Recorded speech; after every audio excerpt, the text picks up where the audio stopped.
That took me about 5 minutes with the angle grinder, maybe 10.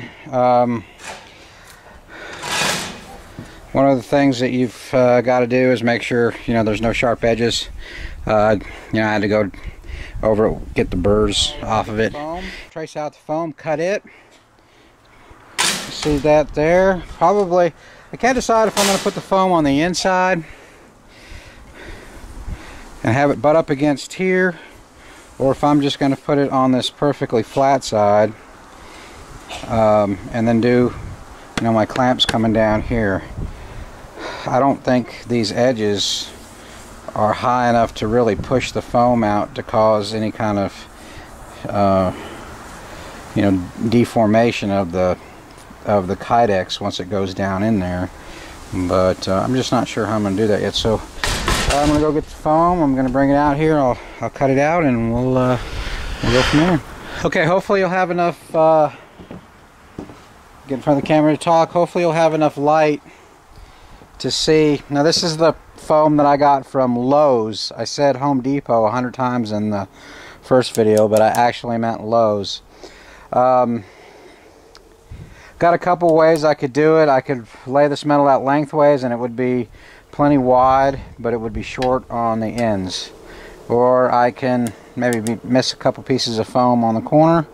I think I'm going to go with this way because I don't think one corner on each side is that big of a deal.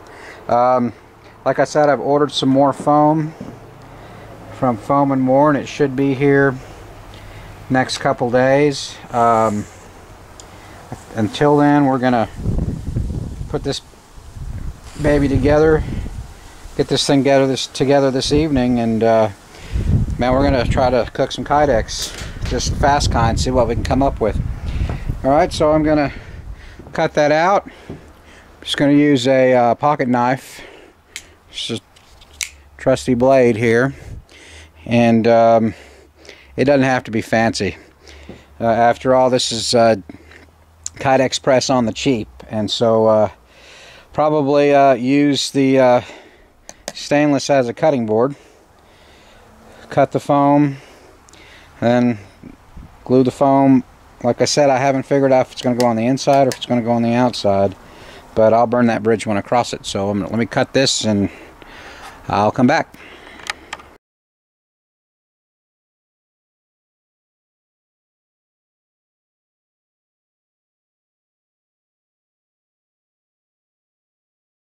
Okay, one piece of foam, and that's the side that I had it on, so it's either I'm going to put it on the inside like that, or we're going to use the flat section. I may go that way. I think I like that better, even though this really catches that, and I think it helps stabilize it. I think I like that better. It's uglier, but I'd like to see that be a really smooth press.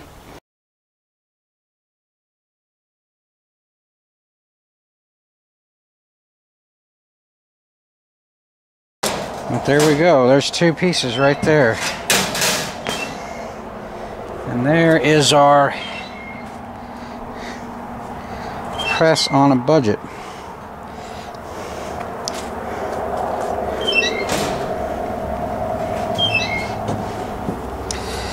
I'm actually gonna take this with this. We want to do this, don't we? How do we want to do that? We want to do it like that. Get it together, Spider. Probably do it like that. And we'll get those clamps on it. Get the Kydex in there. Squash it down and see what happens. Now, like I said, I'm concentrating on magazine holsters, so it doesn't need to be very big for a magazine holster. I'm hoping this will get me started on a prototype that I've got an idea for, and so let's go inside and put this thing together. Even though it's beautiful out here, I hate to go inside, but probably need a little more comfortable working space. Okay. Alright, we're back. I'm going to try not to kick the tripod here. I'm going to take a little bit of rubbing alcohol, and this has been sitting out in the weather for about 3 or 4 years, and I'm going to take it and use it as a degreaser.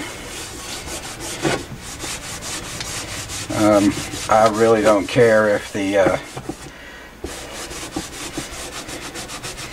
foam stays there for another 100 years. It doesn't have to. It only needs to hold on long enough to do what we need to do.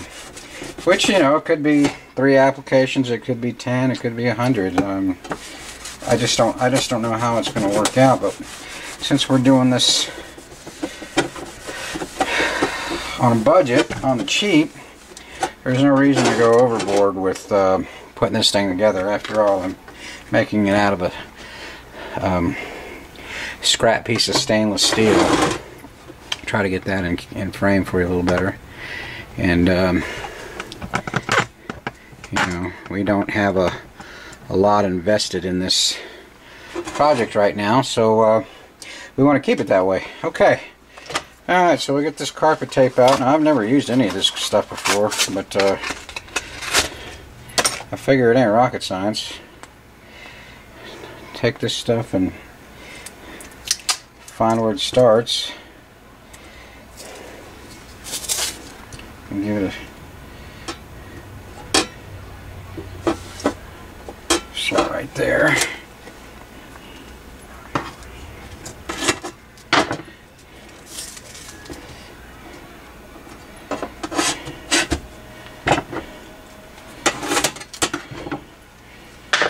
Let's see, like I said, I don't think we really just need to be too geeked out on it. I should be able to peel up a corner here.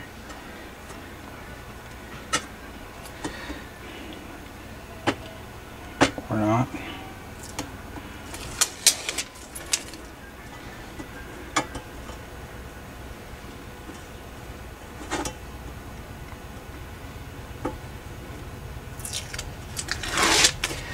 Alright, okay. Now, I guess I've got to decide where this notch is going to be.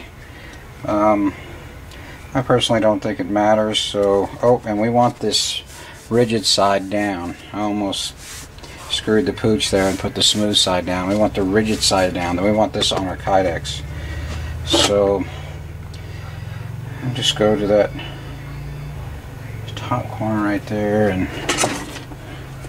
let's see, just call it good. And there's one stuck on there good and proper. Close that door, get that background noise out of the way. It's not on there perfectly straight, is it?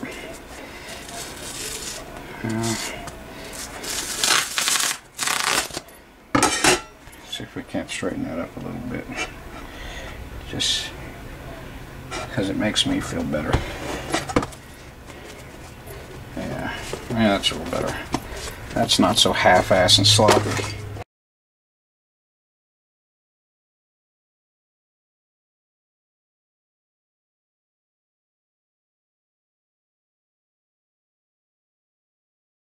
Alright, so I had the notch in the... I guess we want to keep the notches in the same corner. So we're going to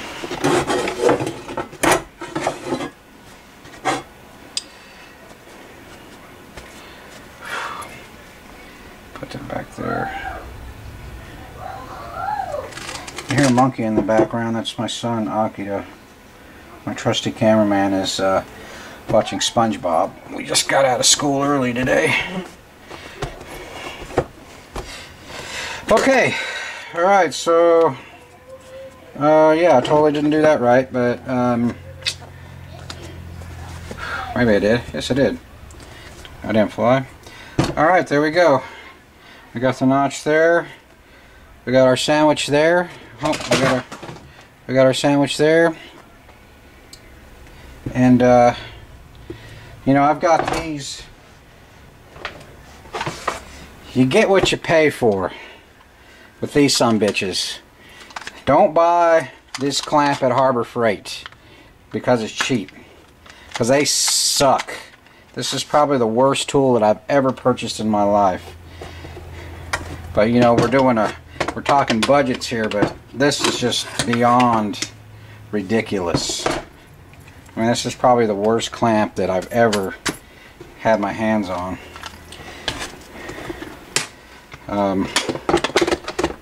You'll see, and I'll show you why. You'll get to a point where it won't let you clamp, and now it's making a liar out of me because it's actually clamping pretty good.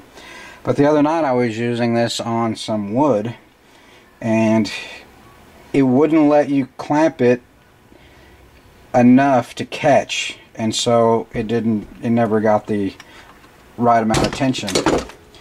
And so kind of made me a liar there, but it's still a piece of crap. I just would not recommend buying it. Of course, if you go to Lowe's, the clamps are not cheap there either. So what I'm thinking about doing is looking at yard sales and secondhand shops and seeing if I can find some on the cheap. You know, actually the older tools that are used are probably going to last a lot longer than these pieces of junk are. These shit made in China. Alright then. Got a piece of scrap Kydex. I'm going to find my magazine that I'm going to use, and we'll go to the kitchen and start cooking.